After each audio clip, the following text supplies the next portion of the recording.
Molini, and welcome to yet another episode of Conversations with Langosi. Now, this is the news commentary section where we will be offering insightful commentary and exploring various perspectives on the stories that shape our world.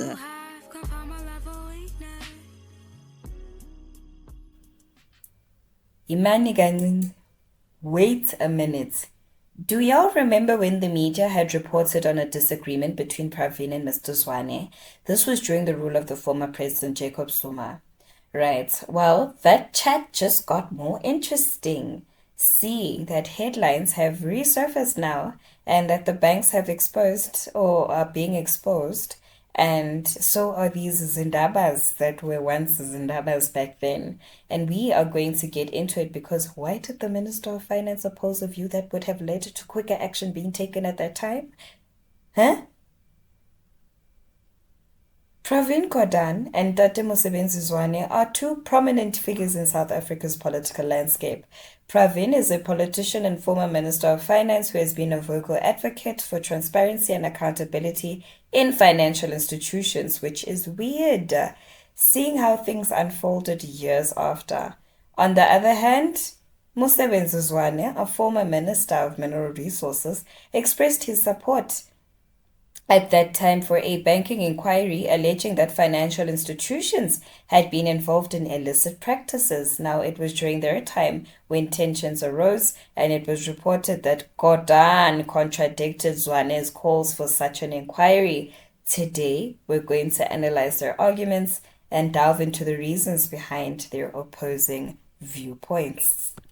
Pravin Gordhan, known for his reputation as a tenacious advocate against corruption, questioned the need for a banking inquiry when it had been recommended back then, guys. Media houses reported that the former Minister of Finance believed that already existing regulatory bodies such as South Africa's Reserve Bank and the Financial Sector Conduct Authority were sufficient to ensure compliance and address any malpractice within the banking sector. Where are we now? Where are we?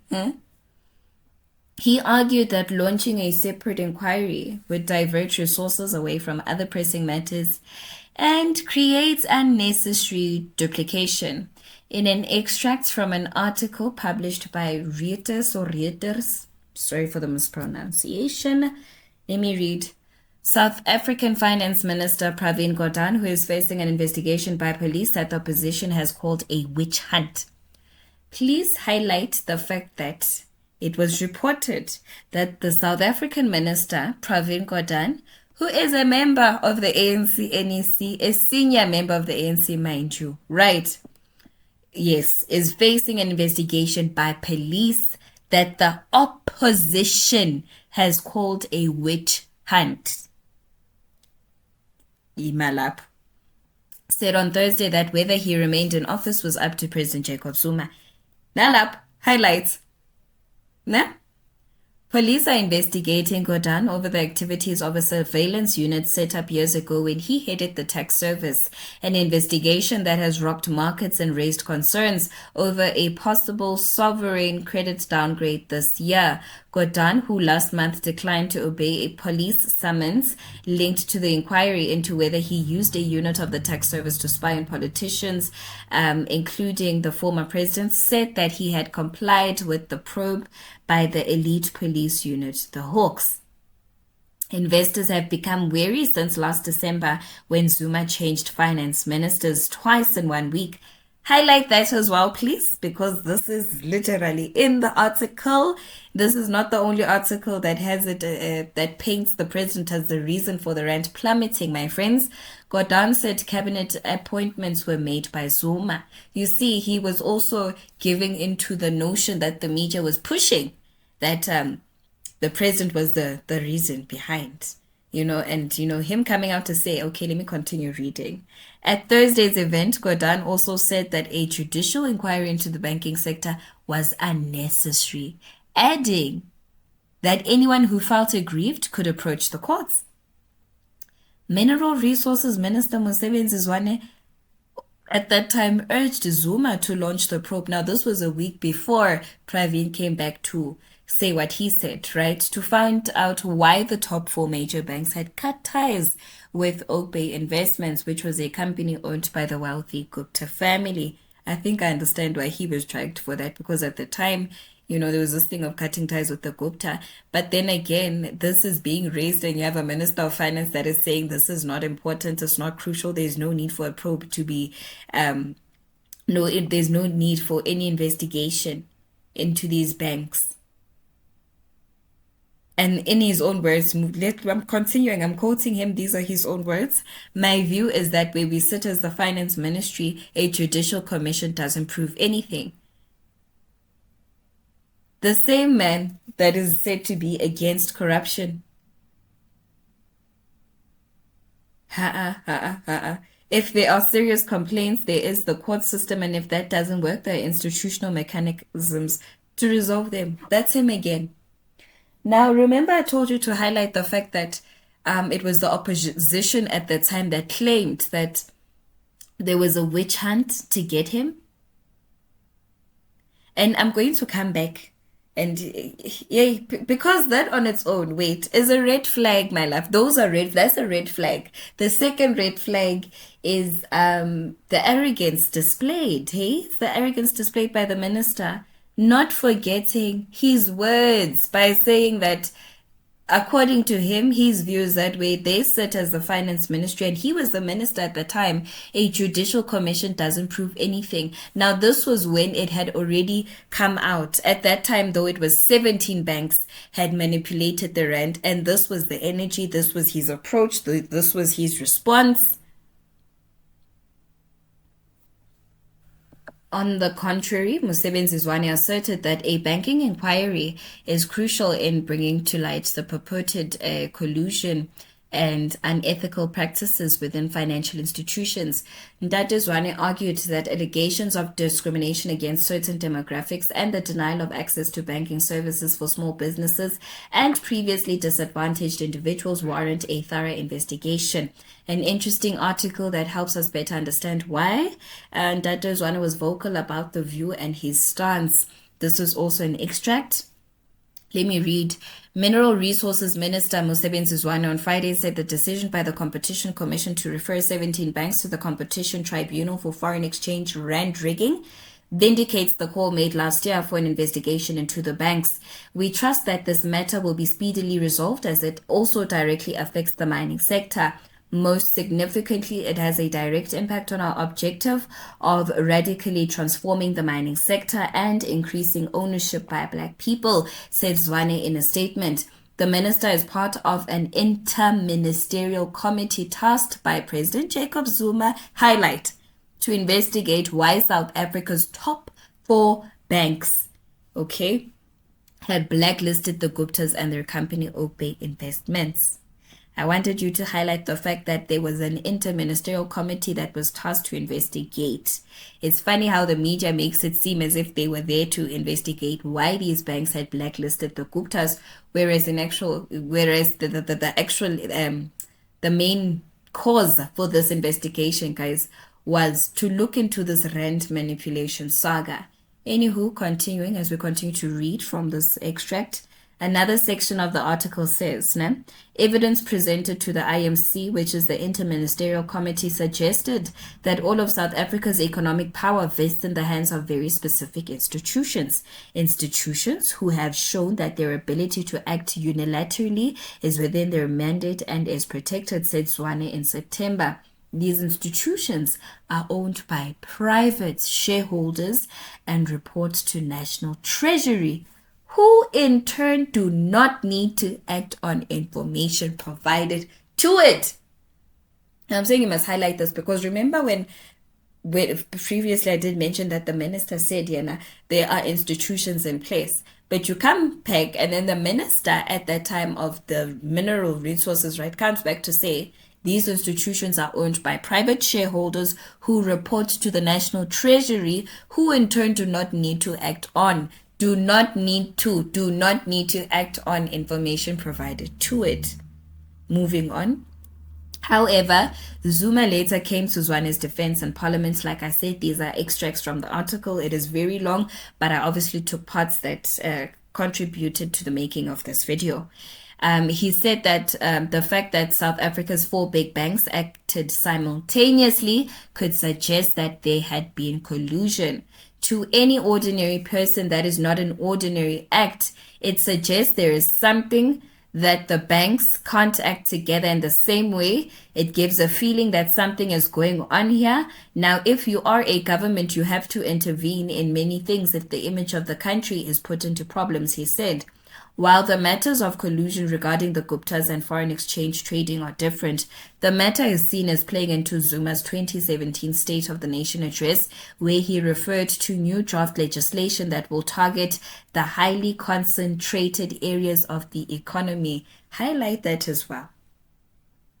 The day after his SONA, Zuma blasted South Africa's top 4 banks, highlight, for controlling the economy. Now you see why I said it is weird how the media was out here making it seem as if, that ministerial committee was only investigating because of the Guptas, whereas in the State of the Nation, right, the day after his SONA, the president came out to blame South Africa's top 4 banks for controlling the economy.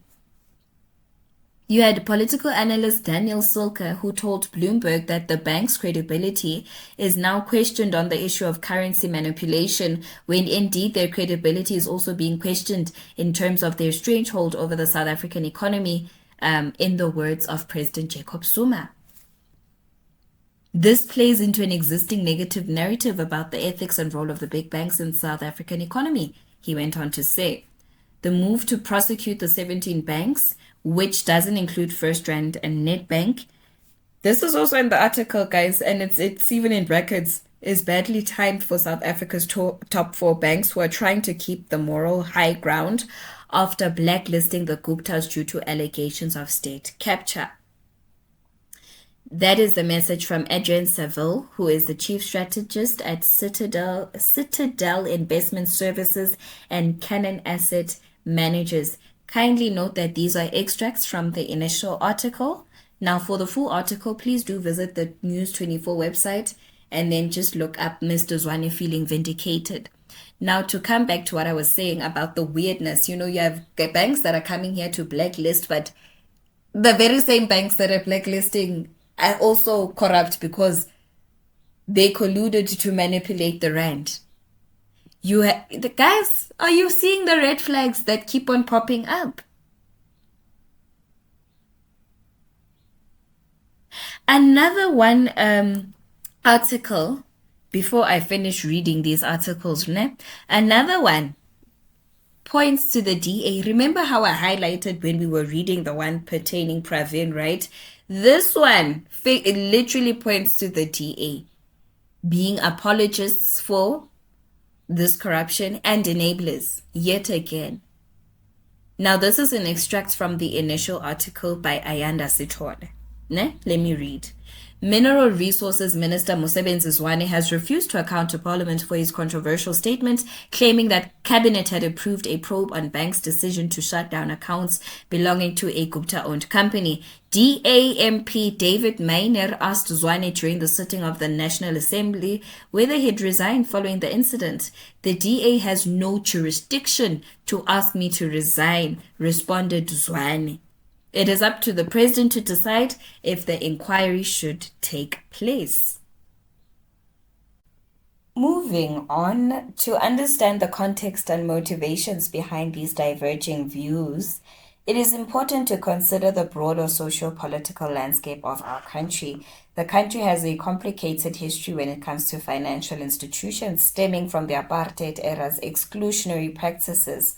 Zwane's support for a banking inquiry resonated with many who believed that these historical injustices need to be rectified. However, the support was not there at the time, and it was weird to learn that Mr. Zwane's call for a banking inquiry at the time was viewed as a politically motivated move by critics who went on to justify their claims by stating that it was a strategic move to divert attention from other pressing issues, being his involvement in the controversial Estina dairy farm project, which raised questions about his integrity. Again, this is understandable, but It lacks the weight they probably thought it held because, again, banks coming together to manipulate the rand affects us all, and it should not be ignored, all because of an allegation that's lingering over this man's head that is proposing for an investigation to commence or to continue going forward when it comes to this issue of rand manipulation. Rather pay attention to both instead of shunning the other, guys. Like, literally. Maybe if they did that, we wouldn't be here today. The critics argued that such an investigation could undermine investor confidence, right? But you had the Minister of Mineral Resources at the time saying this needs to happen so that it could affirm the trust and the confidence that our investors have. One, and two, we want to boost our economy. Three, we're talking about growing the economy, right? But then you have critics that are saying it's going to undermine investor confidence. So my question would then be, which investors and who are these critics? Because it would seem as if they are speaking from a privileged point of view. You know, when you're drunk on privilege, guys, it blinds you from a lot of things. I mean, how would they argue that it would disrupt the country's financial stability where the country's financial stability has been disrupted? How would it impede our our economic growth as South Africa, whereas the South African rand had been manipulated? We had already been affected by the manipulation of our rand. What confidence? What confidence are they on about when all of this is corruption on its own? Rigging a whole currency and then protecting the riggers from being investigated because you just do not like the fact that your faves are corrupt? Chanam. That's weird behavior. Or protecting the riggers because you just do not like the people that are raising the matter. There are also reports, guys, of the economic freedom fighters bringing this up, and then you have Tito Mboweni saying provide proof, and he was Minister of Finance at the time. It's just a whole lot of red flags everywhere, alarm bells ringing from all sides. That's why it's just weird to still have the current new Donists, right? Crop of ANC leaders speaking on this when you know it's just weird coming from them. It is crucial to recognize the efforts and reforms that were already underway to address the issues raised by Mr. Zwane. The South African government at that time, along with regulatory bodies, introduced comprehensive legislation and policies that were aimed at ensuring greater financial inclusion, combating corruption, and promoting transparency within the banking sector. We just do not get why the new dawn is yet to act on it, nor address us on this. Not when the president was very quick to run onto that rugby World Cup field and pick up that trophy as if he was playing, whereas he's been playing with us the whole time, him and his cabinet. This has been going on for how long? Or are these the 9 wasted years that he was referring to? And for the media to paint it or make it seem as if the internal committee that was meant to investigate was just there to protect the Guptas is more like, it's much more crazier. Like, it's crazy, guys. So this thing keeps on getting interesting by the second, by the hour, by the minutes, by the day, and by the week. It just keeps up because these smaller nyana elements keep on coming up. I, for one, had forgotten about that saga back then, but then it came back. I remember it came back when I came across an article that was speaking on the rand manipulation issue, and I was like, but how? I mean, how? When you guys said our former president was the reason the rand was plummeting. And then remember how Mama Action was bashed for saying we will pick it up again. Come to think of it, she knew what was going on. She knew. And today we were laughing, ridiculing her for being wise about it. And here we are today. And so I ask, with the emergence of everything, the news that's coming up, and the resurfacing of these articles that were written at that time that are probably now going to be a problem now going forward for those should they come out and call out. I mean, if you were not among the people that were like questioning and calling out anything, please don't come and act like you care when you don't. One. Two, do not play with South Africans. Okay. Three, it's election year next year. You guys better go out there, register to vote. Sorry, why am I saying go out? Register to vote online if you could not do it physically. I think it's about time you guys actually used your voice for real this time, because angeke kulokho kudlalwa ngathi kaso. Phela yeah, they're playing with us. They're playing with us. If you're saying to me at that time that we're able to blacklist the Guptas, why were they not able to address this issue then? Or what was it that they were rushing to brush under the carpet at that time? And when you look at how much money these people made, they profited off of our misfortune as a country. It's crazy. There was this view, you must have a businessman come and save the country's economy. And now we're just out here like, but it's worse. It is worse. And to think that we had all been conditioned into thinking or believing that the president, the former president, was the reason our economy was dwindling, because he started talking about radical economic transformation, which probably shook the grounds of the establishments and the higher ups. And you look at how people were rewarded for not here. Let us leave it at this, guys. But like I said, it keeps on getting interesting. By the second, by the hour, by the day, and by the week. It doesn't end here. And I'm starting to believe that Zondo coming out at that time when he did was perfect, because a whole lot of these things are coming out in the open, and we are also now questioning the credibility of that report that he gave us on state capture. That concludes today's video. Remember, the goal is not just to inform, but to inspire critical thinking and foster a diverse exchange of ideas. I appreciate the time you've spent with me today, and look forward to bringing you more engaging content in future episodes. As always, be sure to follow us, Conversations with Lankosi, on Spotify, Apple Podcasts, Google Podcasts, and also our YouTube channel, Chonga. You subscribe, you follow or you subscribe, light the notification bell so that you do not miss out on any new episodes, right?